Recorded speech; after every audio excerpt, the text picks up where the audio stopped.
des gens comme moi, des gens comme tous les électeurs du Rassemblement national ou de Reconquête, ça ne fait pas de nous des gens d'extrême droite. Arrêtez de croire ça. C'est clair. C'est pas parce qu'on dit qu'il y a trop d'immigration, qu'elle crée de l'insécurité, qu'elle a des impacts sur l'économie française, que ça fait de nous des fachos d'extrême droite. La définition d'extrême droite, tout compte fait, c'est quoi?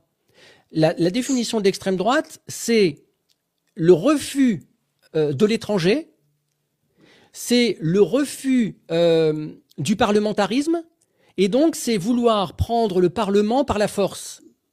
Et c'est être ultra-violent avec tout le monde. Est-ce que vous me trouvez violent avec tout le monde, moi?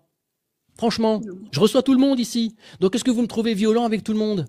Le refus de l'étranger, par rapport à une véritable extrême droite, c'est pas ce que nous disons nous ici dans les lives de droite souverainiste. Ce qu'on veut dire, c'est que à l'instant où le nombre d'étrangers qui arrivent sur le sol de France est trop important, cela crée automatiquement une défaillance civilisationnelle.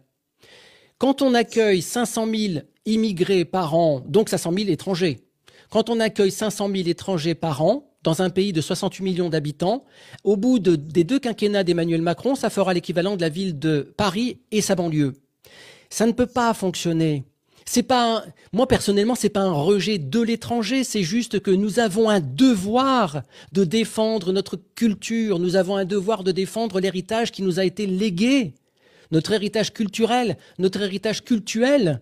Si on doit être dans la bien-pensance, dans le gauchisme, dans le progressisme et dire mais oui, que tous les étrangers viennent en France, mais quand tous ces étrangers viendront et importeront, parce qu'ils seront plus nombreux que le peuple historique, quand ils importeront leurs us et coutumes, leur mode de vie, leur religion, leur code politico-religieux, qu'ils voudront faire de la France une théocratie, comment vous allez gérer ça?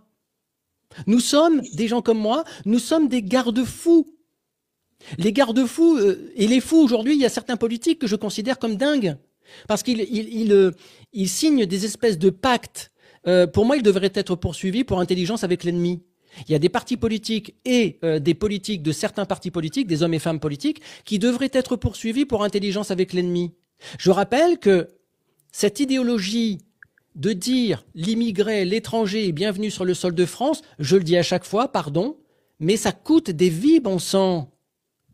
Moi, je veux protéger les citoyens français, vous appelez ça français de souche, français historique, vous appelez ça comme vous voulez, mais je veux protéger mon héritage culturel, mon héritage cultuel, mes us et coutumes, mon mode de vie. J'ai pas envie que les fêtes de Noël s'appellent fêtes de fin d'année pour plaire à certains laïcards dont on sait très bien l'accointance qu'ils ont avec l'islamisme, etc. Bref, tout ça, ça se défend.